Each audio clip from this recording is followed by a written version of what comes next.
Dan Hardy, welcome to the Trigonometry Show. Cheers, mate. Cheers. I think, I visited you a while ago, and I think then in the offices we said we needed to do a podcast or something, and it's only taken us, a couple of years, I think, 2 years to actually get around to it. Yeah. So I would like to think that most people in New Zealand anyway have heard of yourself, or at least Hardy Engineering. I thought we'll get a bit of a history of Hardy's as well, but then, as these things are, let's get a bit of a history of yourself.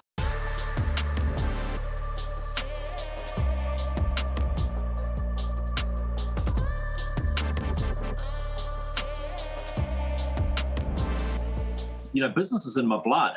I come from a long line of military men and self-made men. I just happen to be both. Yeah. So growing up, my mum and dad had their own business.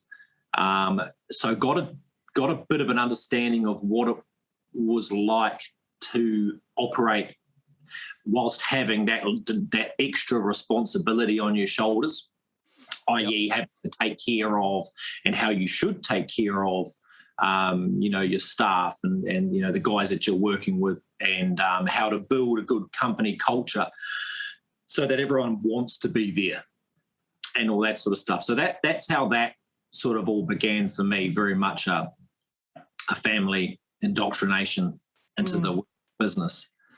I've just been in and out of a role which hammered home the notion of company culture to me. And I do remember visiting you guys, that you went a walk around the warehouse on the factory fabrication plant, whatever you'd like to call it. But there was heaps of smiling faces, heaps of people obviously really into what they're doing, heaps of other projects, and there was just lots of stuff going on. It was, from my very brief visit, it was a pretty cool place to visit, and it was a pretty cool vibe that was going on as well. And it seems to come through.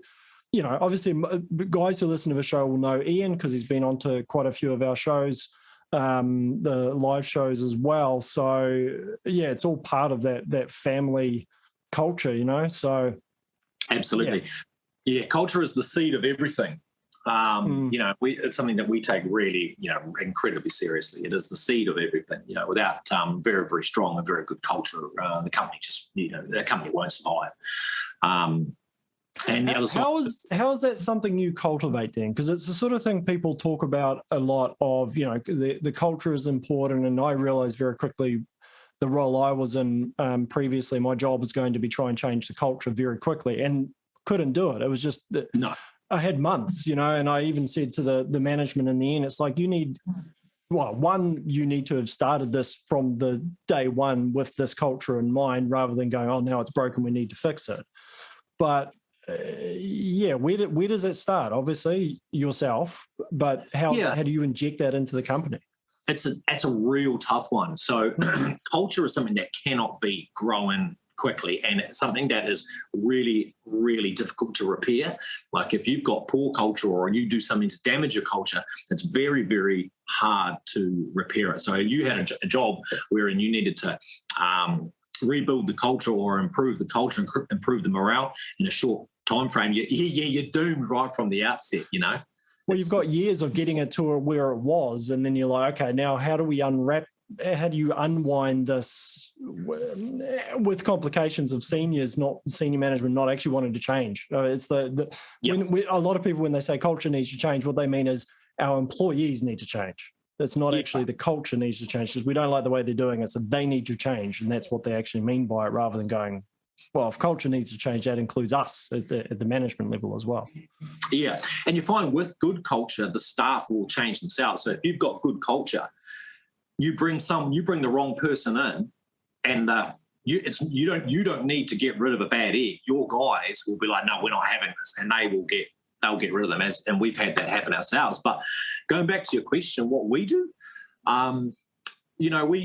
we push and live by our values and our purpose and our vision really hugely. So we're always emphasizing what it is that we stand for, so that everyone has a really good, clear understanding of what we're all about, and so that we're unified and we all operate to the same song sheet. And then it gives the ability for any member of staff, any of our guys, to hold anyone else accountable. And you'll hear that if you spend more time on our floor wandering around, you'll be in a conversation with someone. And I've had guys say it to me, my guys say it to me, we're going to do this such and such, and I'm going to do this here, and I'm going to take a cut through here. It's going to take an extra 5 minutes to run this program, but no compromise, so that's how we're going to run it. So having really clear, consistent messages, a very clear vision and very clear company values, that's sort of your foundational point. But then all that sort of good stuff that a lot of companies do on top of that is still really important as well. You've got your team events, you've got your mid-year Christmas function, you've got your Christmas function. We do a lot with our a lot of shooting with our guys as well. Obviously, in the nature of what we do, we've got a lot of passionate hunters and shooters. But then we've got people who aren't in a role that require to have a passion for hunting and shooting. So it's really cool for the guys who are right into it to take them and go, this is how you dial a gun in, this is how you shoot that chunk of steel down there at 600. And we've got some of our staff that have got, will have had no interest in firearms. They're there to do their particular job, like addicted to ring and steel. Yep. It's so good. The shooting community is one of those, because in some ways I'm actually not so relatively new anymore, but in some ways I still kind of see it looking from the outside in. I didn't necessarily grow up with a firearm culture. But yeah, you get guys who are keen, and now I suppose as much as it's me as well, taking guys to the range who are keen to just show this info. And yeah, you've had people come out who are like, well, not necessarily, didn't think I was going to be so much into it, just needed to get the gun zeroed or whatever it was. But yeah, suddenly you've given somebody the bug. And I imagine a lot of, I don't know, I'm just trying to think of the words. A lot of sports people who are keen about their sport are going to be like that. But the shooting side of it also actually seems to be rather accessible, because it's not like you need to be super tall or super fit or super anything to get into shooting. It's something that's quite a technical thing that if people follow what you're showing can very quickly get a proficiency in it, get results, and then go, right, that now I see, now I want to improve more, but now I'm kind of into it. Yeah, you did right. And if we take someone who hasn't done a lot of shooting or has no interest or whatever up to the range, we're there with all of our gear, sort of the Flash Harry of everything, and it's 100% cheating as compared to how you or me started back in the day. I grab a gun and go, how far is that, mate? I reckon it's 300. I'll aim at the top of the plate. There's none of that. We've got all the gear, and so you've got people who've said, look, I shot a slug gun when I was 12, hitting a ringing 12-inch gong at 600 meters. Hell of a feeling for these people, Well, it accelerates it quick. I used to have a similar thing in the pro audio industry, as guys would come in who basically had the cash to get a good system. And there's no doubt a good system is better than a cheaper system. There's advantages. But sometimes you almost felt like, I almost wish I could show you some of the cheaper stuff or some of the where we started, so you can truly appreciate what you're actually getting yourself into. Where sometimes it's awesome, they can get straight into it, but they don't necessarily understand the level that they're getting into it.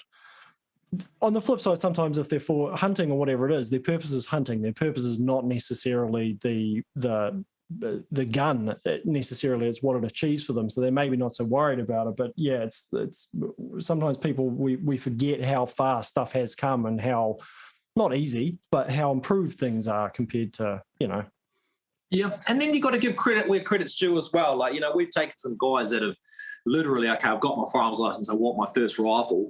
They've shown up with us because they've done their research. Yeah, they've made phone calls to people. They've spoken to a mate who spoke to a mate. They've tested a piece of gear that that they've heard through the grapevine this guy's got, and they've made the decision that they want to enter the market at that top end. And we've outfit guys with the best of the best as their first gun. Yeah, because they've spent the time and they know what they want. So I know how I'd do it if I could. That's for sure. As all of us would, yes. But it's what's also interesting, I guess, for you guys as well, because for people in New Zealand and because you're also in New Zealand, you can lockdown limitations, or obviously, but you can actually take people through that process as well with your equipment. It's not just a case of buying this high-end expensive rifle from overseas. You actually get it set up and you can talk to the designers and the manufacturers, and it's all part of it's just a little bit more inclusive rather than just, you know, it being a dollar figure that you pay and take it off a shelf and good luck. And to be fair, I end up with a lot of those guys coming to me to get their rifle set up because they've spent all this money in a store somewhere, but that's only part of it as well. You still need that knowledge. Yeah, and we it does happen more and more these days. Like you say, with the New Zealand consumer, that they want the whole package. They want, you know, rifle, optic, ammo, so on, so on, so on, and then they want, look, I want 4 hours on the range with Ian. You know. Yeah. Well, I mean, if you don't learn from someone, I'd be putting Ian in the ring. That's for sure. You know. So yeah, he does a bit of that, and you get a lot of smiles, you know, when guys buy good gear and they get 4 hours on the range with Ian. Yeah, they feel pretty dangerous at the end of it. You know, some real confidence, which is awesome to see. Well, that's that thing. The time is valuable concept. So people are changing. They're realizing that if you pay for that 4 hours of time, it actually saves you a lot of grief and a lot of headache. So you end up, in a strange way, spending less than you might have actually invested up front, because you're not going to spend all that time at the range trying to figure out how to zero your rifle, set your rifle up. You get it condensed and kind of delivered to you as a bit of a jump start. Yeah, training's always been a real funny topic, especially in the gun world, in New Zealand in particular, where people are like, oh, $1,500 to do a 2-day shooting course, that's outlandish, you know, where in actual fact, just like you've just said, it's an incredibly cost-effective investment. You know, a 2-day training course, man, oh man, you come out of that, you know, and very ill. I think that's the thing, but then like you then compare it to any other form of training, even online training now, like for video editing or audio editing or anything, and you're going to pay for it. So it's almost odd. Well, I understand some of the reason, but it's a bit odd that people are hesitant to pay for this, because especially for long range side of things, it is a very technical knowledge base. And as I remind guys when they turn up or do stuff, it's like, we're not actually born knowing how to shoot a gun. There's this misconception that every man knows how to shoot a gun because I'm a man, I must know how to shoot a gun. It's like, no, it's like any skill. And there's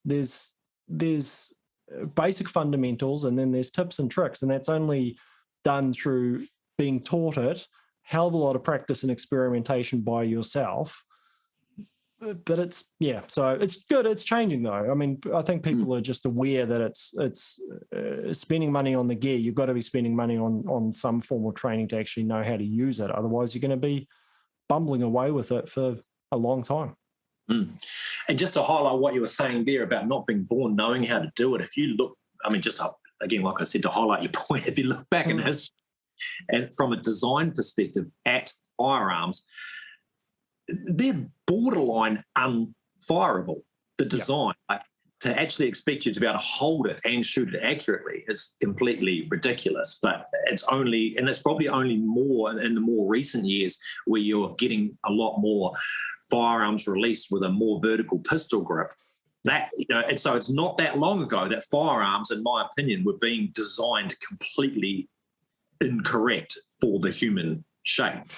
Well, it's this sort of feedback design loop of the way we're shooting and the purpose we're shooting feeds into the designs we need to it, which then kind of allows us to shoot it in a slightly better way again. And this loop of, and the pistol grip's a good example. I mean, it used to be the case, it was like, you know, you hold it, you know, it's offhand shooting. Well, we're not offhand shooting, so we don't really need it in that way.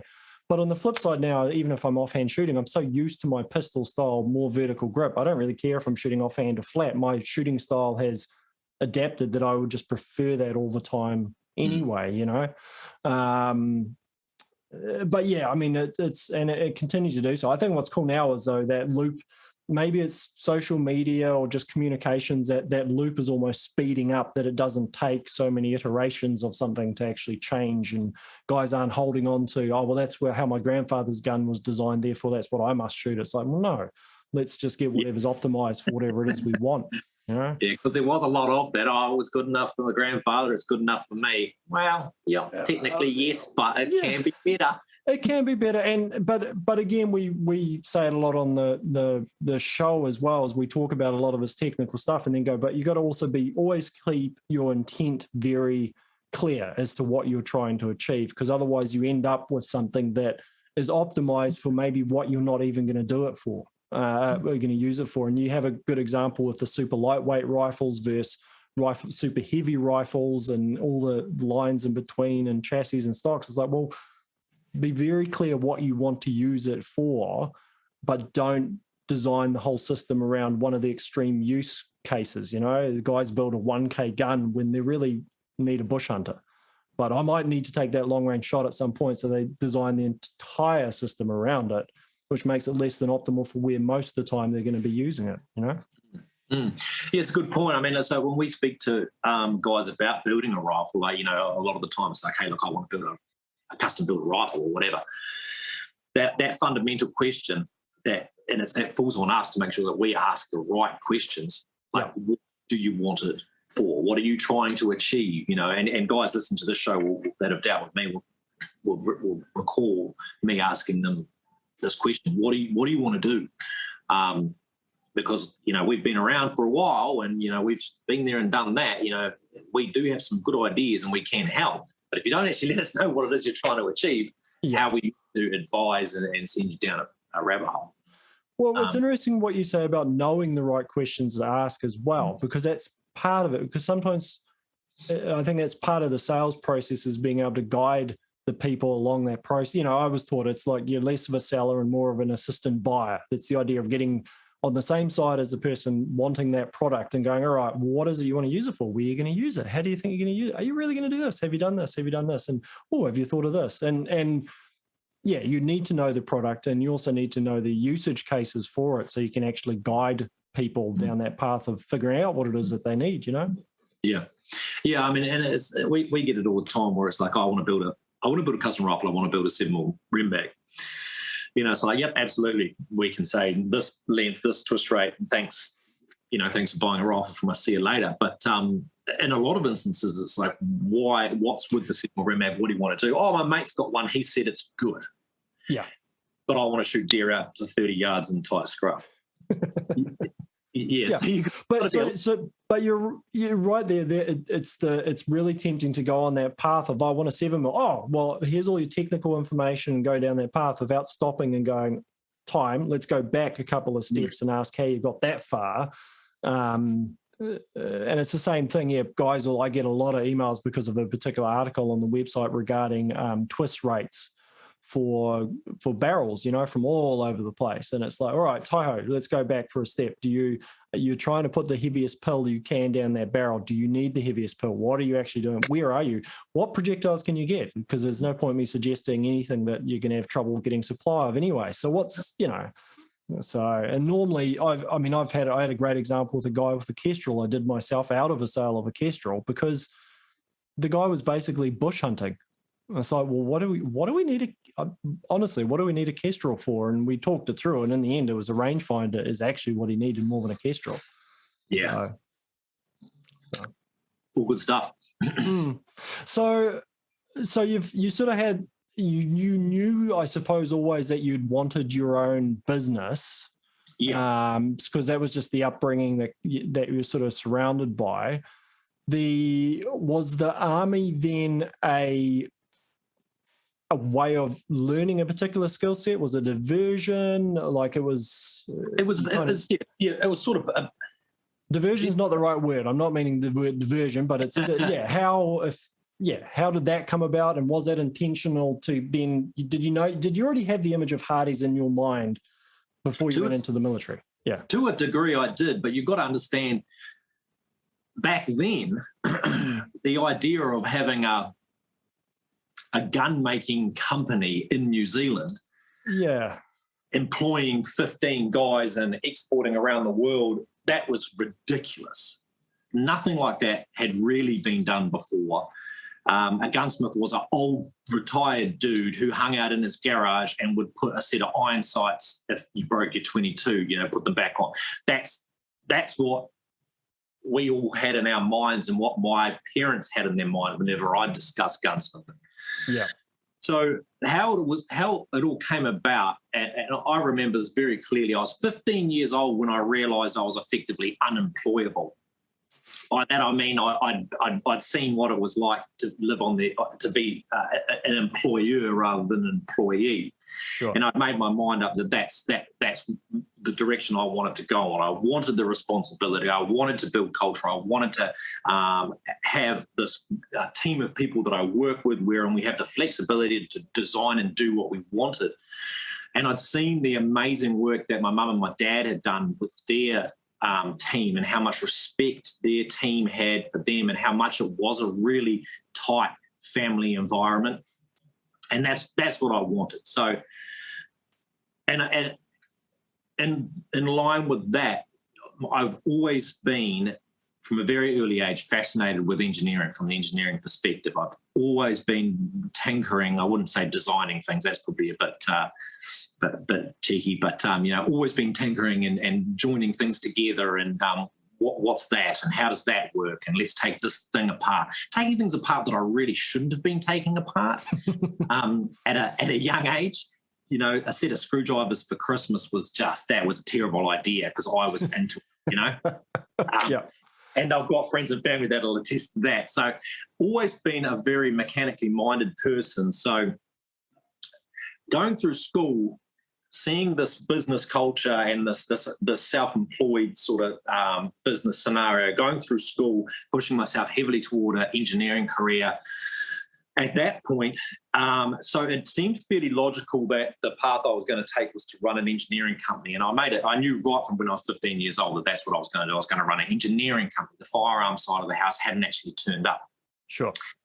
And then it was one of my brother's friends. He joined the army and he came back from East Timor. And I caught up with him, hadn't seen him in a long time. And he'd been doing this, that, and the other. And just talking to him about the army and that and what his experiences and what he'd been up to. And he was like, because I was a boy, so naturally, army and stuff like that, shooting things is cool. So then he said, you can actually join your passions together. You like your engineering, you've got this interest growing for hunting and guns, because I did a bit of hunting with him and I did a bit of hunting with my uncle and then eventually got my firearms license. Do the two together. So I was like, righto, let's have a look at this. So this was at the same time where I'd actually just been offered some full-time apprenticeships in the Taranaki region where I was born. Declined them and then joined the army, much to my family's horror. That was going to be another question whether you're from a family military or not. So that sort of military family, and that kind of answers that question. So on my uncle's side, he was a naval man, and my granddad was Navy, and my papa was Army. So there was plenty of Army around. Yeah. My mum, not my mum or my dad, they weren't military. So but they've been surrounded by it. So when I said, look, and effectively it came down, they were like, oh, well, one of the bloody children are going to end up in there, weren't they? So that was kind of the argument. So I took my engineering work that I did, because I started a pre-apprenticeship program, completed that, just about to be pushed into the big wide world, and then did an adjustment and joined the army, took the engineering side, put it into the trade of an armourer for the army. And an armourer is, your job is to fix, maintain, however you want to skin it, the arms side of the army. So that's everything from small arms through to lav cannon, artillery, sniper rifle, pistol, all sorts of grenade and rocket launcher type pieces of equipment. So the full spectrum. What you see is we got our dirty mitts on it. So I did that for 6 years, that was my entirety of my career working for the military whilst in the military. Mm-hmm. And it was right from when I joined, the fascination for suppressors came along at about that time. Because that back then, it was all very much a bit of magic. How do you get this, this huge amount of energy and reduce the noise? There was nothing online. You could find very little about how they worked, and people were playing that game extremely close to their chest. Yeah. So naturally, incredibly fascinated by it. So because I had this engineering background and I was growing the firearms knowledge, I was lending my hand to making bits and pieces whilst in the Defence Force, prototyping and bits and pieces like that. So that was heaps of fun, like literally just coming up with whatever, the weird and the wonderfuls.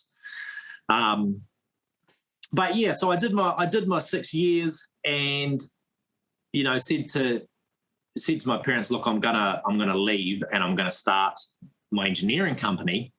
And they're like, yep, that's all sounds about like what you're talking about doing. Yeah. And I said, but I'm going to do it with guns. And of course that was that was all a bit like, there is no money there. There is no money there. There's nothing in it. Yeah, you can't survive doing that, so on and so on. And which was right to a degree, it certainly wasn't an easy industry to get into. Yeah, I would think that all the gunsmiths that I know, like you say, are the one-man bands, or maybe they've got an offsider and they're a small tool workshop doing repairs or very boutique work. And that's quite different from a business that's employing like 15, 16 people and has facilities. Excuse me. There's a difference between a workshop and an actual engineering, I don't know, plant, or it is different. And yeah, I'm sure there's plenty of people can potter away and do the bits and pieces, but it sounds like you had something quite bigger in mind right from the get-go. Yeah, I did. That was the vision, but it's often a little bit embarrassed to go there when you're at that age as well. Like, you don't say, oh, I want to do this, and I want all this gear, and I want all this stuff, and I want to design all this stuff and send it everywhere. It seems a little bit unrealistic, to start shooting your mouth back then. To be fair as well, it's part of the Kiwi culture as well, that tall poppy culture, where you're very humble, and I, to be blunt, suffer from it as well. I'm terrible at actually self-promoting or talking that side of stuff up. But on the flip side, I've often thought and observed with yourself and what you've done is that you have to put yourself out there, and you have to risk that to actually build something to that size. Otherwise, you remain as that individual in the basement engineer room or something like that. To go bigger than that, yeah, you have to think bigger, and you have to be able to kind of see that vision and go for it, basically. Yeah, you've got to give it a red hot go. But I mean, when you're in your early 20s, and at this stage, I was, I think I was about $2 million in debt. Acquiring plant and machinery and gear, trying to build this dream, and it's just like the banks were just losing their minds. They just saw me as this time bomb, high risk industry, massive amount of debt, huge ideas, and no one thought it was realistic. No one thought. Well, I mean, I thought it was realistic. Yeah.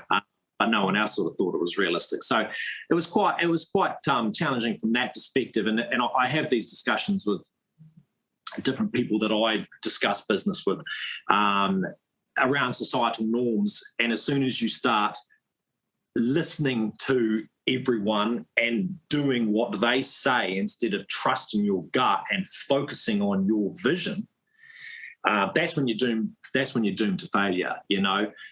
Having that bit of grit, having the guts to dig in, and putting yourself out there, like you said. You've just got to do it. Otherwise, you won't. I'm just thinking about how I phrase this, but as a 20-year-old as well, was there a certain amount of ignorance of the potential? I'm just going to go and do this, and maybe I don't know or you're not thinking about the worst things that could happen. And I wonder, as people get older, they probably become more aware of that stuff. But when you're young, you kind of, it's just, I can do this, I can do this, I can do this, I can do this, which is it's that wonder of youth. You haven't had those Absolutely. failures and experience to go, oh, actually, maybe I'm not going to, maybe this isn't, maybe they are right, you know? No, 100%. And, you know, and I talk again with various people. Albert Einstein's the classic. He did some incredible things, and they were, you know, a lot of his colleagues older than him were like, you can't do that. Yeah. Because here it is in the book. It says you can't do that. And he goes, I never read that book. Yeah, sorry, I didn't get around to reading it. Yeah. And you know, and yeah, so that whenever I'm worried I'm wearing the same hoodie for 3 days in a row, I always think of Albert Einstein, because apparently he had a whole wardrobe just full of the exact same outfit, because he's like, I've got no time to think about what the hell I'm wearing. I'm here to like uncover the mysteries of the universe. I'm not trying to figure out what I'm wearing in the morning. So often I'm just like, I don't really care. It doesn't need to be a fashion show every day. Yeah, so, did right. Yeah, well, I was saying today, I actually broke out one of the bright shirts because I've had no excuse to wear it. So I was like, all right, what the hell? We're going online. I might as well wear something a little bit exciting. Oh, and I just come in a bloody old T-shirt. So just one step back, when because you mentioned the suppressors, and I think suppressors are an interesting thing in New Zealand as well, because of our restrictions, legislation, or lack of it when it comes to suppressors compared to some other places in the world as well. We've always, to me, seemed we spearhead, and you guys have spearheaded the technology for suppressors. And is that an accurate thing? You know, do we really have quite a strong design suppressor culture in New Zealand in regards to the products as well? We certainly did. I can't put the exact figure on it. We move so fast and we pivot so quickly, but let's say it was 6 or 7 years ago. Our philosophy, our company's values, you know, have always been, I've always been operating by them, but only in the last sort of 5 years have we made them, you know, very public. We, you know, lead from the front, relentless innovation, and commitment to service and quality. But that relentless innovation I live that to my core, you know, and I constantly innovate. That's where I work at my best, coming up with something really dumb, really hard, and then figuring out how to unpack the box. So the suppressor stuff, we thrashed suppressor design and innovation for years, millions. I spent millions of dollars running the company on the bones of its ass, because I literally just wanted to keep throwing resource into suppressor development more and more and more. That was, like I said, 5, 6, 7 years, whatever it was, ago. And it was really good because the cost, there was only, say, half a dozen suppressor manufacturers, and the cost of your suppressor reflected a figure that gave you the ability to have a wedge left over for development. Yep. So people could keep developing and driving this product. So we did it for a long time. We had sound pressure. We've still got everything. Sound pressure, you know, measuring gear, anechoic chambers. Some of our suppressors, we made 150 different prototypes and never even released a product. You know, and it was really, really good, and it was really encouraging. And you know, you had a lot of people that you'd do something, and then someone would have a look, and they'd catch up, and then you go, I'm going to go to the next step. And it was this really good sort of almost decade of hard technological advancements in that field. But when the recession sort of got its mitts on us, and a lot of these, I think it's sort of hard to put my finger on it, but it sort of seems like a lot of these engineering sort of companies that maybe their work dried up or whatever it was, they went, well, let's make these suppressors. They're selling for $400, $500 or whatever. Let's do something like this. We'll take that design there, spin them up, sell them for however much money below, you know, current market value. Yeah. And it sort of just happened just like that. You know, there was nothing left to play with. There was no margin left to play with. Well, we haven't done anything with years. Yeah, and then I think then it compounds as well, because you had the local guys. You're right. I think it was a combination of other workers dried up. Also, probably someone in the machine shop had an interest in guns, so they figured, oh well, we can copy some designs and do my own suppressor. But then I've also seen, I can think of a few examples where the designer's obviously been sent over to China, somewhere else to manufacture it and come down very cheap, or someone's ordered some suppressors off Alibaba basically as a design copy. You know, there's some very interesting, very close designs that have come through.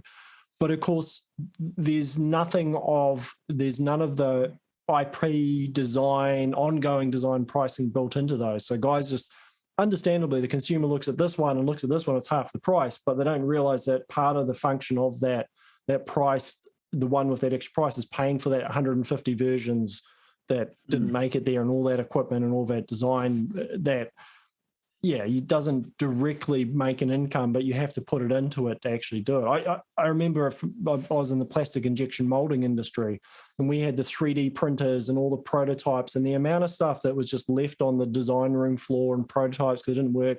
Products would take a year sometimes to get there. But then we were in an industry that you had to sell them for like 50 cents a unit. So it was because guys are bringing them in from overseas.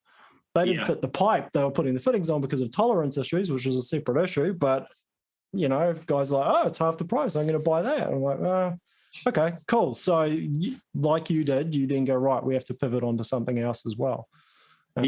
Just to go back to what you were saying about the whole product overseas, bits and pieces like that. A friend of mine who also manufactures suppressors in New Zealand, he having a laugh one day, and he said to me, hey, look at this. And he pulled up Alibaba. It was a CNC, a company advertising that they will make whatever you want, CNC products for dirt cheap.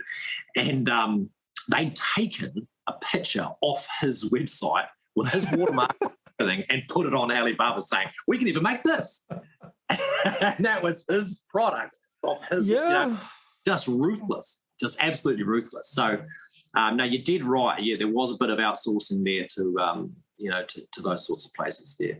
And it's hard because then that's the thing. So you pull that out of the market. So where is your motivation to do the next? Because the problem is that copycat process has also gotten quicker. So it's not like you have a year or two of being the leader and everyone needs to get your product to get the latest and greatest. The turnaround from someone grabbing one, copying the design and getting that to market to chase you has just shrunk so much, I would imagine. And it'd be the same for you.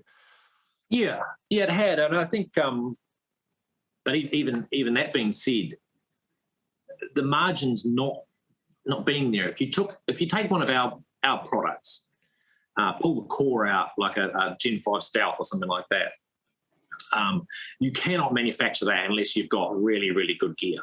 You know, you can't do it. It's not a baffled suppressor that you can machine up on a lathe. It has massive amount of machining cycles in it. Some of them are, like a huge amount of asymmetry in it. So it's not like you can just sort of do some basic cuts and it's the same on the other side. Absolute pain in the ass. So when you took the suppressor market, looked at the suppressor market and went, okay, the average value is now $350, let's say. Ours is not the design to copy. So we sort of were protected from that perspective. We didn't get a lot of that copycat sort of activity there. But, like you say, our motivation to continually develop, was gone. You couldn't do it anymore, which was a real shame because even to this day, I still think there's some good gains to be had, and I still really, really enjoy it. I really enjoy it. And I've actually got scribbles from, the old midnight wake up, hey, shit, this is a good idea, scribble it down, then have a look at it in the morning. I've got scribbles pinned to my notice board above my computer of, they're meant to resemble suppressors. I don't think they're the best artists in the world, of things that I'd like to machine. Yeah. But the company can't, you can't afford to keep throwing money at, flog that dead horse, which is a shame. But like you're saying, there comes a point where you need to understand that it's time to pivot. And for me, like as I mentioned earlier, having business in my blood and understanding a lot about how these things worked, it gave me the foresight to see that this was on the horizon. So 2 years before the market sort of hit its all-time low of the price war, I decided it was time for us to sort of take our next step and advance the overall strategy of the company forward. And that's when we started to look at the barrels, manufacturing barrels. So effectively, what we needed to do was generate enough income from the company, which was basically a suppressor manufacturer, a custom gun maker, and a small amount of repair. Generate enough income to over the years to then develop our own line of firearms. That was the big goal, and so the logical stage for us was the barrel. Was going to be the next component to look at, because obviously you need a barrel to make firearm. It's definitely a helpful component. Certainly helps getting the projectile in the right direction, having a barrel on it. Yeah. I see eye to eye on that one. Yeah, so don't need to go there. But the barrel. But then you can also go, well, there's a market for this as a standalone product. We don't need to manufacture the rest of the firearm. We can make barrels, develop them to a standard that we're comfortable with, and sell them just as barrels. We can also be our own customer and consume barrels in our custom rifles. So we got into the barrel side of the house, and we procured the gear, got the know-how, and started producing these barrels. And right from the get-go, the plan and how that all came together was just incredible. I was attending a facility opening in the UK. They were the people that we were visiting, were our distributor at the time for suppressors in the UK, and they invited us over as a guest for this opening of their new massive store and warehousing and gunsmithing shop and all this cool stuff. And while I was over there, I ran into this guy through a couple of conversations that he was, look, I make barrels for a place called Border Barrels in Scotland. I'm pretty well over the firearms industry and I want to retire. I'd love to move to New Zealand. Tell me about New Zealand. I'll tell you a lot. You tell us about it's a good sales pitch, yeah. Yeah. So there was a big old dialogue there, and it went on, and in the end, we ended up bunging this guy in a courier bag, and we imported him into New Zealand, him and his partner. And the exchange was, we assist him with the immigration side of the house for 2 years return to service plus. Brilliant. And it just, timing and all that sort of stuff was just absolutely fantastic. So we gained some really incredible barrel making skills, which shortcut our development period down, considerably. And yeah, the barrels have been just pumping ever since. In line with that too, it was very different and really useful from the perspective with the suppressors and exporting suppressors. We had a certain number of distributors dotted around the world, but only very few, because the way that New Zealand typically manufactures suppressors and some of the other places around the world, they're really, really different. Like, we manufacture primarily a hunting suppressor for a bolt gun. Yeah. Where a lot of countries, like the States being the classic case, they build these things, the suppressors specifically, to be able to handle really high rates of semi-automatic or automatic fire. So the suppressors are very different. So the export market for suppressors is really limited. So we had these key distributors dotted around the place, fine. But then when it comes to making barrels, the sort of all bets are off. We can send barrels. Who doesn't want a stainless steel match grade barrel? What country doesn't suit?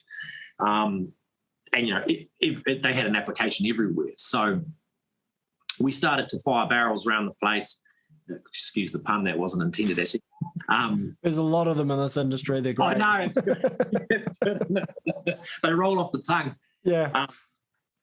But yeah, well, but it's interesting how much of firearms related terminology does creep into general English. I do the firearms license going off half cocked and all these sort of things, locked and loaded. There's actually a lot of it creeps into our common language for even non-firearms owners without probably them even being aware of it. Anyway, sorry, it was my my favourite one. Carry on. I think it's a very, very quick sideline. In the army, instead of saying wait and see, a lot of guys use watch and shoot because that was a typical term on the range, watch and shoot. Yeah, so I love that. I'm just going to watch and shoot and see how we go there. People are like, what are you talking about? What are you on about? I'm just going to wait and see, yeah. So sorry, man. If anyone's ever seen any of my live shows, they know that we get off track pretty quickly. It always gets back where it needs to be, though. So that's fine. Sorry, just one thing I was going to say, just as a difference, I've always noticed, again, observed, and it seems to be the same.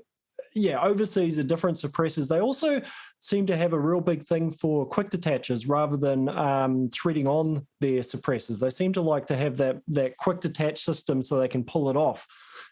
My thinking has always been that's just as much as anything because of some of the regulations and just sort of the culture they have of suppressors, or does it just not, especially America, they just don't, the whole thread-on direct connect doesn't seem to be as popular. And I always hear about people always complaining about the quick detach stuff over stateside because unless there's another mechanism that has to be bang on for it to work. Yeah, I mean, we did dabble with it. In fact, we actually developed a really cool quick detach system. Kind of like like you say, you'd slide it over, it slid over about, 30, 35, 40 mil. Yeah. And then you'd turn the suppressor maybe 90 degrees in one direction. And what I did on the inside of the suppressor, we actually machined it so it would take an ER32 collet. So if anyone that's listening does a Google search on an ER32 collet, it's actually a machining collet that you use to clamp like a milling tool or a drill into a machine. But they're so precisely made, and they and they're a good length as well.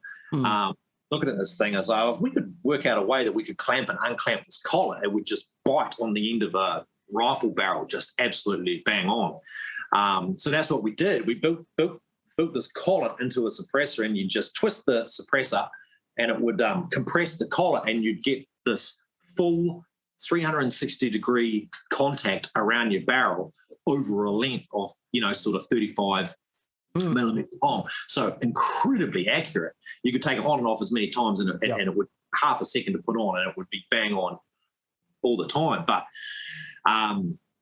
the New Zealand market just wasn't. There's no reason for it. We didn't even release it. We really did it for fun. Yeah. Cool. Well, you got to be able to have some fun if you've got an engineering shop, next to your office, surely. Like hundreds of collets kicking around, so we were just milling up these collets and stuffing them in suppressors. It was wicked. So barrels, you realise, and you're quite right. I mean, every gun has a barrel, and it's interesting. There is different, I think, when it comes to things like twist rates and stuff, it's interesting to see European and stateside, they have different thoughts regarding weights of projectiles, which leads to different twist rates and everything like that. But it's all pretty universal as a barrel is a fundamental part of any gun. So you decided, start making the barrels and getting them out there. One question is for that, because there is this perception, and it's changed now because of social media and online. Everyone's online and everything. So logically now it would be easier to get your product out overseas.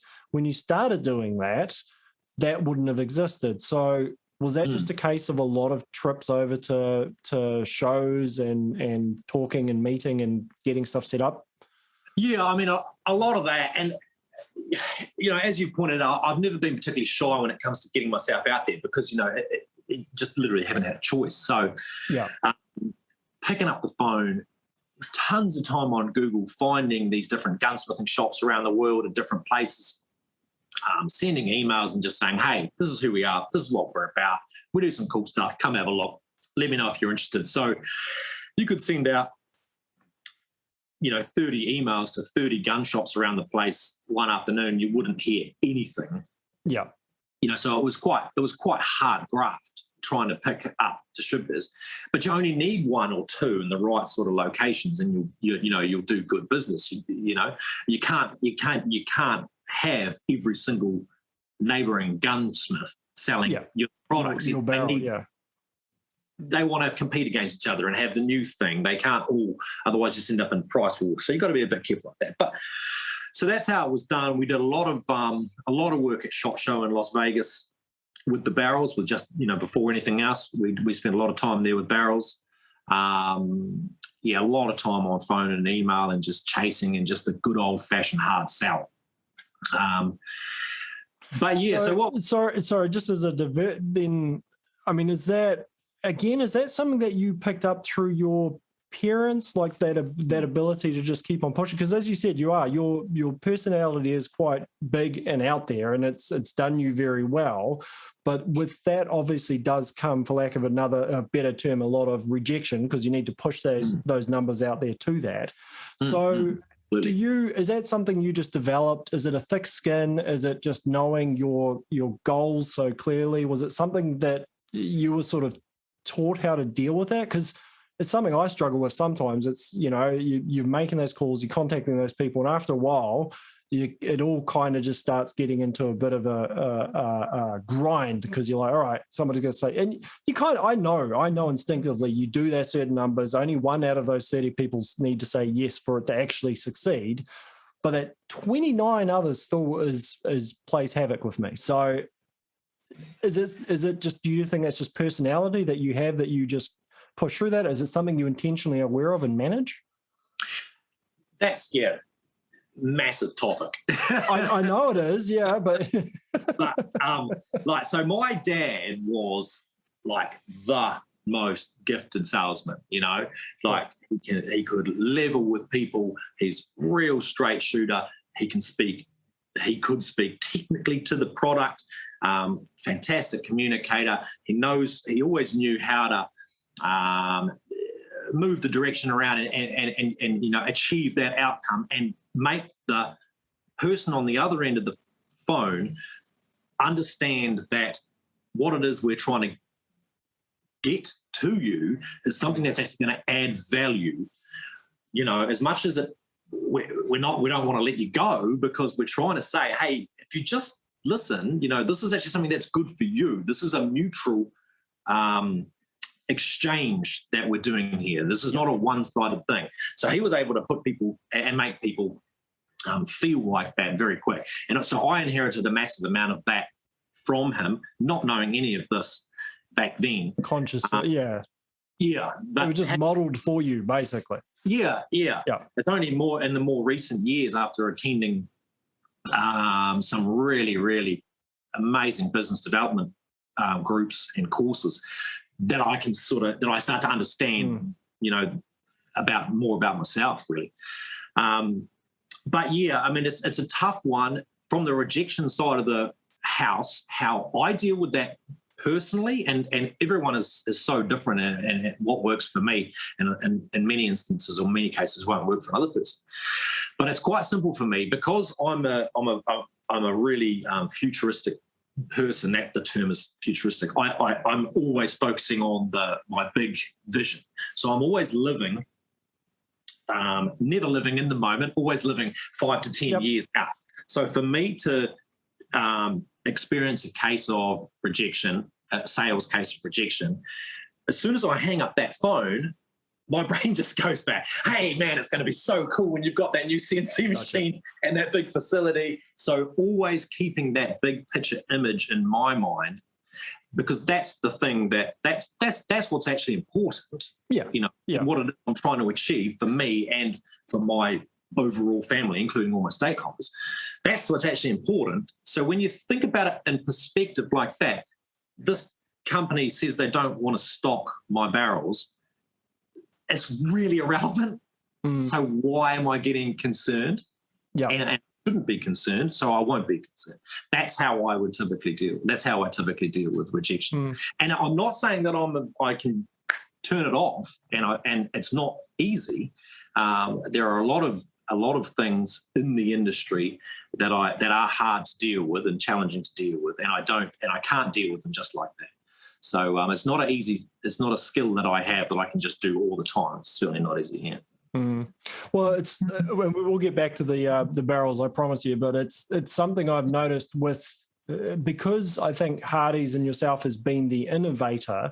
I have also seen backlash against you because of that, almost because you're doing something new, you're trying something new, you're bringing something new to product. Well, obviously there's going to be some bumps along the way, because if you just did the tried and tested like everyone else has done, well, why would anyone care? It would just be a price point thing, or same as everyone else's. But yeah, you bring new stuff to the market, and as a result, I can see occasionally there's been a bit of pushback from that, because it's like, who is this Dan? What makes him think that he can be the guy ahead of it? But then I stop and I observe and go, well, somebody has to be, because if no one is, then there is no innovation with it. And I guess that's that balance of then maybe also accepting, well, as a result of that, if I'm going to be trying new stuff, logically, I have to have some failures along the way, and I have to have some people going, that's not how we do it along the way. But then 5 years later, everyone looks back and goes, why weren't we always doing it? Of course we do it that way. Of course it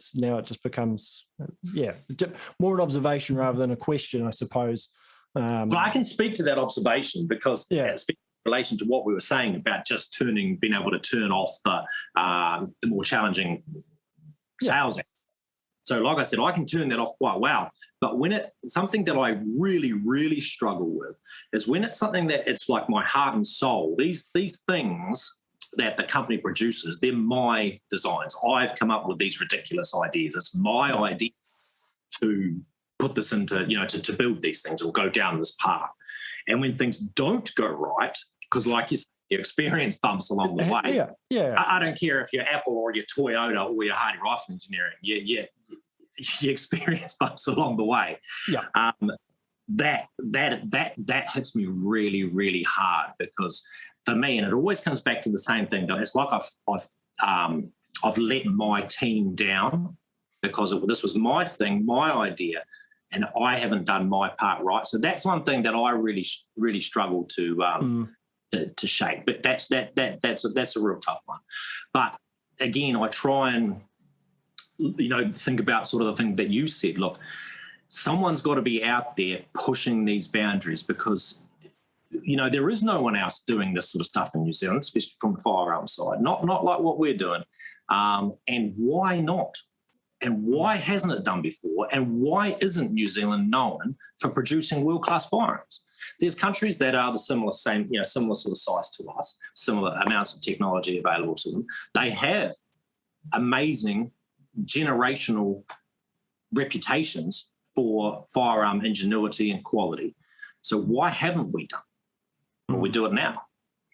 Well, and I think the key to also to point out as well, you're doing it at scale, because there's there is individuals where there's one or two unit in their handcraft and everything, but you're also doing it at a point where maybe not mass compared to say Savage Remington or anything like that, but certainly where it's no, I know, which is lovely, but it is at scale. It's not just it's not just one or two rifles a year.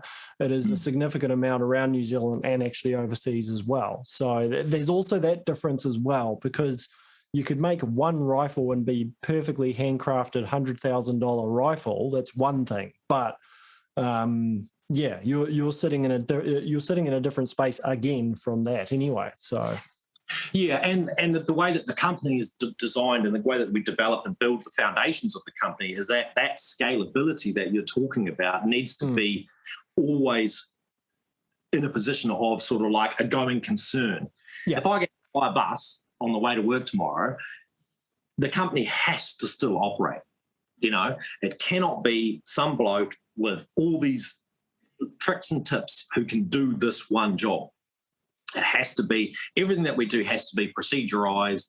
Everyone needs to know exactly what it is they need to achieve, so that the next guy can achieve his bit, the next guy can achieve his bit, and this product will keep flowing. It's very, very irresponsible of a company director to not support his overarching stakeholders, the staff, our suppliers, our customers. That's not how I operate, and that's not how we will ever do it. It has to be able to keep going without me, and it can. But I think that's the thing. A lot of the smaller businesses, as they grow and scale, and the company I was involved with for a long time was that case. They'd grown to the point they had the engineers and they had all the guys down the back in the tool shop. And one day we kind of all sat back and went, if that guy gets flattened tomorrow by a truck, all the company's IP is in his head and only in his head at this point in time. So we need to get that out of his head very quickly and get it down. And it was explaining to him, it's like, look, we're not trying to nickel your ideas and everything, but the reality is we need them out so that if things change for better, worse, or whatever it is, that the company needs to carry on, because it's not just yourself you're supporting anymore. It's not just you and a partner. It suddenly becomes 2 people, 5 people, 10 people, 15, 16, 50, whatever it might be. It has to carry on without the founder actually being there, I suppose, is the goal in some ways. Yeah, and the issue with that is cost. Yeah. You know, the developer, I do a lot of, I'm involved in a lot of different groups and talk to a lot of different people about business, because a lot of people find my story and the way that I do things, it has value for me to pass this sort of stuff on.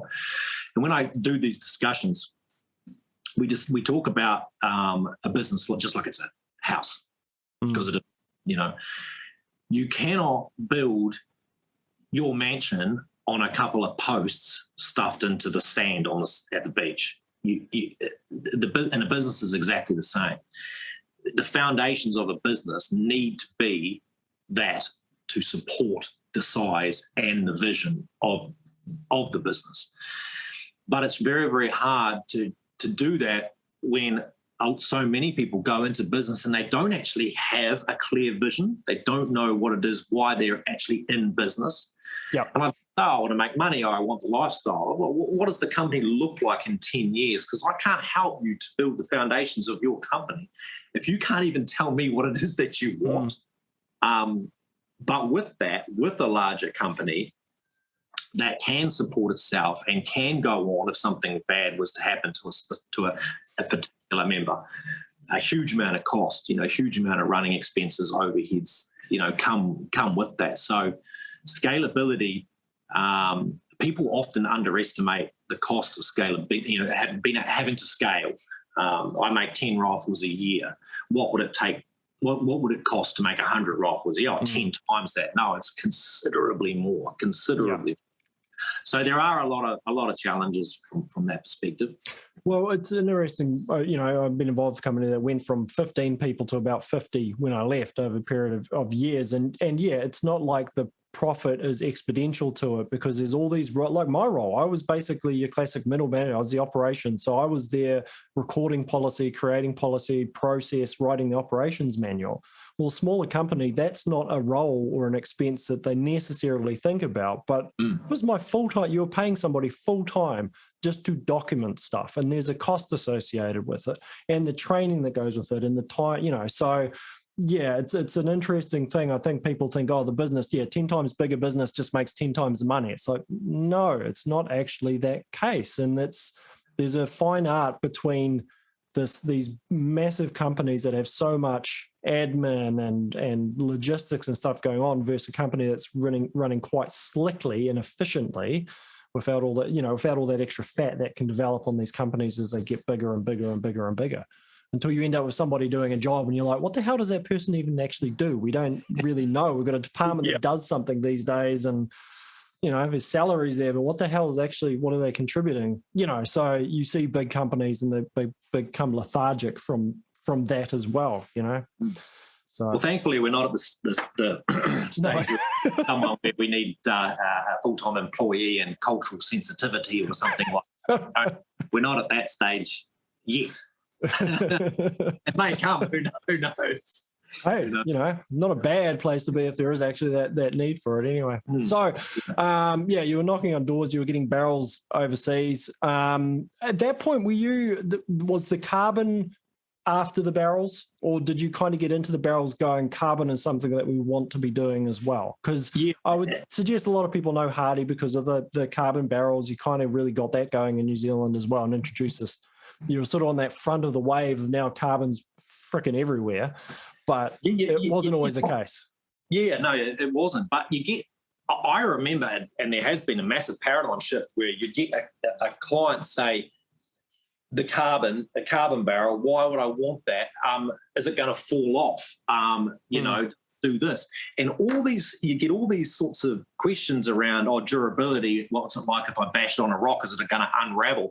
You used to get all these questions, and we don't hear them at all anymore, because a carbon wrapped barrel is such a typical thing. The decision to go carbon or not is often made by the end user based on very research. It doesn't take a lot of now so much. I was thinking, just as you're saying that, do you think it's a case of a more educated consumer, or more the fact that it's just accepted? Because I think some people getting into a barrel, they don't necessarily know anymore about how a carbon barrel would be made or anything, but it's just a lot more acceptable. Whereas previously, that question am I going to hit it and the whole thing will just unravel? I don't know what they were imagining, unwind or something like that. Drawer on the end of your gun. Yeah. So. Yeah. I don't know. I'm just pondering whether it's because I suppose guys, because there's always guys getting into it. It's not like they're necessarily going to know any more about barrels and those people back then, but there's just more of them about that. It's just more acceptable. It's just why would you ask a question? It's not a concern. Yeah. I mean, I think it's word of mouth. I mean, if you're into your shooting and you're a relatively active shooter, chances are a guy with a carbon barrel. Yeah. So I think it's just a bit of a word of mouth type scenario, the whole carbon situation. It's generally considered a good thing. It's been around long enough now. That's it. But getting back to your question, the carbon barrels and the barrels more or less at the exact same time. Yeah. Okay. So when we started to go down the barrel manufacturing really early on, before we acquired plant or anything, we had a friend from within the industry at that time dipping his toes in to the carbon wrapped market and a few other bits and pieces. And it was kind of, again, just really good timing. We said, look, this is what we want to do. And he goes, we can wrap them. So we're like, bingo. Okay, so let's go down this track. But it was really good once we realized that we had a supply channel for the carbon wrapping side of the house.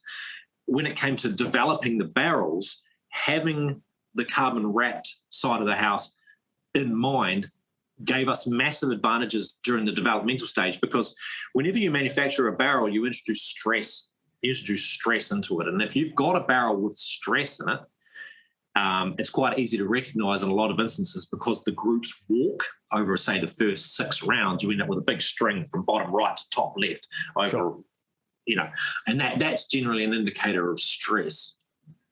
So there's lots of different ways to sort of combat stress. And the most common one is a stress relieving heat-related process. But as you stress relieve a barrel, it's a process of heating and cooling. You also change the hardness characteristics of the barrel. So with your typical stainless steels, 416R, they operate, as far as being a gun barrel, anywhere between sort of 23 to 30 Rockwell is fine. As soon as you go below that sort of 23 figure, 2 things happen. First, and most importantly, there's no safety concerns, so that's good. So as far as someone who is going to develop a barrel, if you were to do one, if you were to manufacture one that was softer than 23 Rockwell, you can do so with no issue. However, they wear out sooner. Obviously, they're softer. Mm-hmm. But more interestingly, I've got to be really careful that I don't go really nerd out on stainless steel. But stainless steel is... We can probably do a whole episode and just let you go full nerd. Yeah, maybe that's probably the way to do it. But yeah, it's always stuff. Yeah, but stainless steel is a term, but what most people don't understand is that there is stainless steel and then there's true stainless. So true stainless will not rust, where stainless steel as a brand will rust. It just has a massive amount of rust resistance. It's a weird top. I was plumbing industry. We did stainless steel drainage grates, and we always used to tell people it's stain less. It's not Yeah. stain free because they're putting them in there. No steel. Yeah, it's no stain. It's because people are putting them in their bathrooms, never doing any maintenance or anything, and going, it's rusting. What was actually kind of horrible is it wasn't always rust. Sometimes it was actually just like scum because they'd never cleaned this shit, and you're just like, hate to break it to you, but that's something else. Again, that's turning that brown. That's your problem, not mine. Yeah, well, but our solution was starting to include cleaning kits and free bar of soap, not for the not actually for the drain. We just got a pile of soap made up with our company's stamp. Again, a group of people sitting around going, well, what can we kind of do to address the problem, have a bit of fun at the same time? And so everyone got a free cleaning kit with it because we need to educate people because we were getting complaints back that our grates were rusty. So we're like, well, we can either call them an idiot because they don't understand how stainless works, or we go, all right, let's be proactive and include cleaning information, educate, and then, we didn't get those questions anymore. Sorry, diversion back. Yeah. Anyway. You're right, though. You're right. Anyway, we understand the principles of stainless steel. The grades that you can use for making barrels are not the true stainless. The true stainless grade, there's only one or two grades, and it's typically used for really, different things, not remotely suitable for making a barrel due to all sorts of reasons we won't go into. What they make the steel alloy with is not suitable. So anyway, the grades that you can make gun barrels out of, stainless, not true stains. During the stress relieving process, as soon as you drop below 22 Rockwell, it's still safe to shoot, wears out a little sooner, but more concerning is that the corrosion resistance qualities that the barrel had disappear. Okay. Sort of like a unusual side effect that most people weren't really aware of. So you might as well have a chrome moly barrel that's not blued at that stage. So therein lies an issue. Another way you can combat stress in a barrel is to have a thicker barrel because it's not going to heat up the same. What we need is a barrel that, as far as stress is concerned, is dead. It's completely dead. It has no energy or stress in it, completely dead, because these things are going to be turned down as thin as we can safely make them, to then wrap carbon around them to make them light. So going through the barrel development process, knowing that we're going to do carbon wrap barrels, was useful because we knew how far we had to push that stress related or dead, how much we needed to deaden the barrel. So what we did is we tested steels a lot of different manufacturers. So as much as the steel is the same grade, it has chemical composition tolerances for each of the materials that go into the stainless alloy. And again, how it's made from the mill, different quality, so on, so on, so on. Anyway, we tested steels from the States, we tested steels from Italy, which were both good steels, and we ended up settling on a steel from Germany. And I know that everyone says Germans make the best quality of basically everything. And you know what? We import anything and everything that requires to be at the top end. We've tested different materials, and it always works out. All seems to work that way. It's always, and we always end up getting the steels and different steel alloys and aluminium alloys from Germany. And the stainless steel was no different, and we tested quite a few, and it was really interesting because the quality of the steel and, like I say, the chemicals and all this, we found the steel from Germany. We could make it completely dead. So that ticks the big box. The next thing was the hardness. But even though we got it completely dead, which lowers the hardness the more dead you want it, the hardness stayed at a really, really good level. So that we were amazed. The barrels are considerably harder than some of the other manufacturers out there with less stress. So that was really interesting. And thirdly, which we found, which was just an absolute happy side effect, is that the barrels, for whatever reason, drill straighter with the steel, which is purely a quality thing. Yeah. So if we weren't aware that we were going to go down this carbon wrapping scenario, we basically would have just stuck with the first steel that we got our grubby mitts on, which was Italian steel, good steel, and that's how we would have done it. And then, can you imagine trying to develop the carbon, all the challenges we would have run into doing it retrospectively? So, like I say, timing was good. Timing was very good. Well, you're back to also that analogy of having the solid foundations for whatever you're building on top of it, and knowing you were going to build on top of it made you stop and slow down and go, well, these foundations do need to be solid. As a result, it makes just the non-wrap barrels better, and it also sets you up for more success with the carbon wrap ones as well. Yeah. So, all in all, it worked out very, very well. And when we released our barrels, we released the carbon wrapped and the stainless pretty much at the same time, within a very short time frame. From memory, I think it was like 4 months later we released carbon wrapped barrels, which is nothing, for an entire different product line. Well, I mean, myself included, I imagine a lot of people would know Hardy for their carbon wrap barrels probably before they knew them for barrels, because it was the carbon wrap barrels that got the look at me factor. The look at me factor, and it's just like, holy hell, what's going on? And timing wise, even overseas, there weren't a lot of options either to it. Now in the last couple of years, it's become more and more common that you're seeing more and more versions of the carbon wrap barrel. But at the time, there was you, and I can think of one other manufacturer, and that's pretty close to it. I'm sure there was others doing it, but not at any, again, that scale or recognition of it. So, which is quite cool, because then little old New Zealand again is kind of leading the charge for these new technologies. Thanks to you guys. Yeah, thanks to us, and with the companies that we partner with as well. I mean, obviously, our carbon fibre work as a whole for New Zealand is just absolute world leading.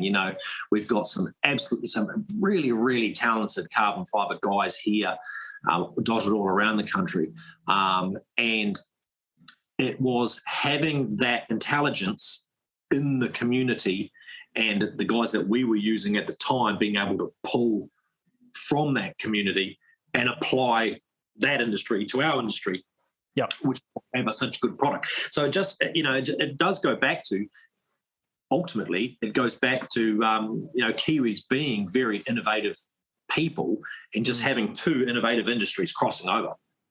How was the reception from those other industries? Because when it came down to firearms, was it just for them another job, or was there a moment of what, or did they just? Because sometimes I think the engineering is almost more of a common language, that whether it's firearms or carbon, we're building precision equipment, and in some ways firearms are a great expression of that, because everything needs to be engineered well to get that result out of it. I tell a story. I remember I had a friend of mine who needed me to check out the concentricity of some of his rounds. So I took my little gauge out, and he's a barista. So he's making me a coffee. I looked for a while. What the hell? Dropped it out and had a couple of rounds, and I'm measuring concentricity of rounds in a cafe in the middle of Ponsonby in Auckland. All right. Yeah. And I thought about it, and this is the way my brain works. I'm like, yeah, legally all good, no guns around, everything's sweet as. How's this? Let's see what actually happens. And I had a guy in a suit order a coffee, come over and like, what are you doing? Those are a bullet. Yeah. What are you doing? And I explained that I was measuring concentricity and looking for, was it seated right and everything, how it impacts. And of course, this guy worked for an engineering company. So he's like, that is all very, very interesting. Thank you very much. And I don't necessarily think he went and got his firearms license, but again, it was just the buy-in was really quick, because it's engineering and you explain it, and there's more to it than people really. Anyway, so were they kind of enjoyed these other projects, just different application of the technologies? Yeah, I think definitely, but it's hard to sort of put my brain back there. Yeah, response. I think that it was to them a bit of fun, and something cool, but as far as a commercial opportunity, I don't think it was taken particularly seriously. Yeah. and that's often the case in this industry. When I introduce myself to someone outside of the industry, I'm still thought of as just a dude hanging out in his garage with a couple of files. That's sort of the image that most people conjure up. So they don't see it as something that's particularly that had a particularly large commercial application back then. Obviously, things have changed considerably since then, and now it's we would sell considerably more carbon wrap barrels than we would steel. But getting back to what we were saying, so we've released the barrels, carbon and stainless, and then we were door knocking with these things, and the carbon really helped get us in the door. Part of the story we were telling was like I just said, the two innovative industries pooling to provide one really top-end product. And as a result of the sales side of the big sales push to all these different places, and this product that was, as we mentioned way ages ago, a product that was a lot more applicable to these varying markets, we were able to push the Hardy brand into had a lot more reach. We pushed it a lot further. So we got a fantastic distributor in Canada, for example. Those guys are great. And all sorts of other places. We ended up getting product into, actually, no, I won't say that one. Lots of places. It's just lots of places. There's a lot of pins on your map. Yeah, there are. There are. I've got to be a bit careful. I don't want to upset someone. And that was really good. And we looked at our distribution network, and we saw our distribution network grow. And you start to go, well, this hard work that you're putting in now and building this distribution network for this product, which is definitely not our big picture end game, but all this work is all these products that we develop and these rifle systems that we develop later on, we'll push this through this existing network. So getting out there, rubbing shoulders, developing these relationships, managing these relationships, talking the talk, taking clients out for dinner, all that sort of stuff. It was all part of a much, much bigger picture for the company. So it all lended itself really well. And the carbon, just getting back to the carbon side of it, like you pointed out, there were very few carbon-wrapped barrel producers back then. So it gave us a really good foot in the door, a really good point of difference, especially in Europe. Like in Europe, we just, there'd be more countries that we don't, there'll be less countries that we don't distribute. You know what I mean? Germany, Italy, the list just goes on. We're putting our product into countries that are known for producing the world's best version of the same product in a lot of instances. Like Italy is the classic case. When people talk Italy and firearms, it's known for some of the absolute premier gear, mostly shotguns. People mostly think shotguns, but rifles too. The volume of barrels that we send to Italy is huge. Really, really good market for us. And that would probably about do it for the barrel side of the house. Yeah. Well, it's an interesting observation of that gives you the into the distributors that then time-wise years or the time later when you have the rifles and the firearm systems that you've already got those relationships to it, rather than, because it's the same, there's two ways you do it. You can either build your customer base and find other products to sell to your customer base that you've established, or you can create new products and then try and figure out who you're going to sell them to. And it's always seemed a lot easier to actually just find other products that the customers you already have want to buy as well and bring that to them, rather than going, well, here's a new product, now we've got to find a new market for it. Yeah, and that's the sort of stuff that we discuss regularly. Like we have a senior leadership team meeting every month with our top 4 guys, myself included, in the in the team. I'm glad they still include you, Dan. That's nice of them. It's nice. I'm not really allowed to speak to customers so much anymore, but but I am allowed in the occasional of my own meeting. But that's what we talk about and ask the question. What's trending? What's going on out there? Who's saying what? Who's asking what question? Yeah. And how many times have we been asked, "Oh, do you guys make a such and such?" Or I've seen this in the States. Can you guys do this? And so always having your finger on that pulse is vitally important. And I do not need an excuse. If Ian says, "Oh, I've had 3 blokes ask me for this. Can you guys develop a version of this?" I'm just, yes. Yeah, let me at it. So we're always tinkering. Like you say, when you came through, projects everywhere. There's always something that we're always working on, and we're thankful that we have the client base that we do have, and we have the ability to keep pushing forward. I'd go mad if I couldn't tinker and start working on the next biggest, baddest thing. So yeah, we're good. Well, that's a balance. So I was also having those production items that you can do numbers of and sell volume essentially, and have that income that then enables you to have these pet projects that may then turn into volume items later on as well. And it's kind of cool to see that nice balance between the two of, you can't all be custom stuff. And if it's all just numbers, production run, that gets very boring very quickly. So it's nice to have a balance of the two. And that's because the other thing which people don't, it's those custom things and those fun things that kind of keep the culture and the crew onto it. Absolutely.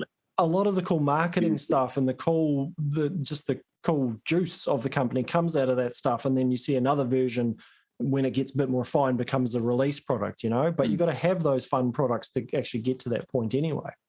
Yeah, dead right. And it's a real tough one in New Zealand. When I talk to these different business groups and different companies about they're wanting to do this, or someone who wants to start something from scratch, and we talk about pricing, and they always say, "Oh, look, I want to be the cheapest." I'm like, man, this warehouse, I call it the warehouse mentality. New Zealand this way, and in a lot of instances, the warehouse mentality, buy the cheapest. It's like so diabolically narrow-minded. It does no one any favors, generating this false economy. If these guys are saying we want to start a company with this new innovative product, we want it to be the cheapest or whatever it is, you can't survive like that. You can't do it. Your company cannot grow. You do not have money to innovate. You're doing your consumers a disservice by undercharging them. You need to grow, because there's some amazing thinkers. New Zealand has a lot of amazing, innovative thinkers. Yeah. But without I think the cheapest possible business model though is more just finding the cheapest possible. It's drop shipping is really seems to be where that's successful, because all you want to be is the small little marketing thing, just bringing it to market. But you're right, you've got no money to invest in design or plant or anything like that. It's just like, where can I get to make it cheaper? And it won't be locally. It'll be somewhere where they're doing it masses because they can do the numbers thing. And then how can I get it as cheap to make and everything? But you're right. It's not a place to get innovation out of. It's just a place to be constantly chasing a cheaper product, And it's multiple. It's not the firearms industry. It's all industries. I've seen it happen in the pro audio industry, where if there's no money there, you don't get to do the fun stuff, and the consumer or the customer actually gets to enjoy the fun stuff as well. It is, and then someone else comes up with a different country. I had that idea. I was going to do that. Well, why didn't you? Wow, I just couldn't afford it. I couldn't afford to do it. Yeah. Well, whose fault's that, man? You're giving your gear away. It's a real shame, because then what could have been a New Zealand locally produced product becomes another import. So it's a tough one. Oh, good. All right. So we've got suppressors. We've got barrels. Yeah. We've covered we've covered a lot of the history part of it, and now we're up to we're getting close to the juicy stuff. Or where I don't know. I suppose maybe we can lead on to where the next episode will start, and I'll start with this question: have you got to where we're planning on going yet? or is there quite a lot to go?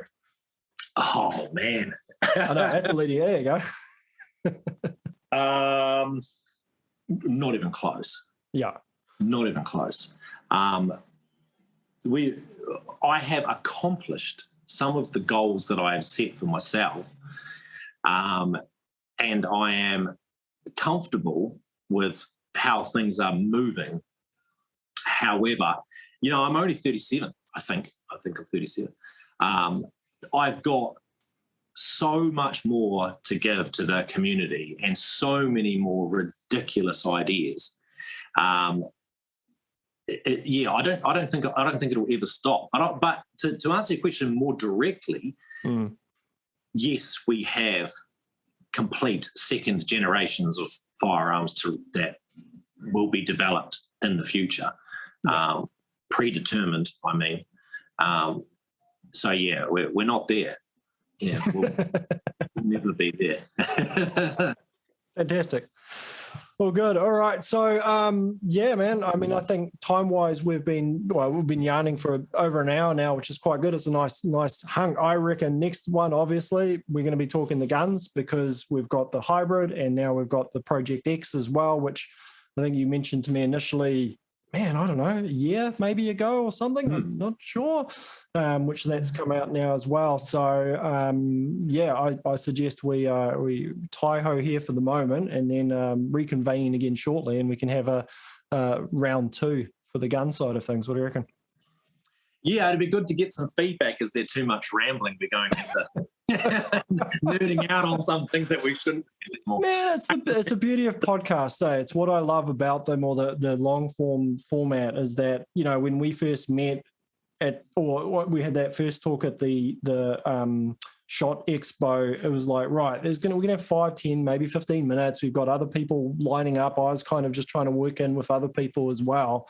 But the ability to just sit down and listen to your thoughts for a longer period of time is awesome. And I don't know, it's what people want. I think they want that insight, and they just want a little bit more stuff to kind of absorb. So yeah, man, I appreciate your time, especially considering we're trying to middle of the lockdown. You've just moved. You've got a business to try and run in level 3 now as well. So good stuff, mate. What's that? I said, good stuff, mate. I'll do it in my sleep. It's good. Excellent. Always never one to shy from a challenge, that's for sure. Awesome, Dan. All right, cool. So thank you very much for that. And everyone listening in, you can expect the next installment in a short course of time as well. Brilliant. Awesome. Cool, Gary. Thanks for that, mate. It's been really, really good fun.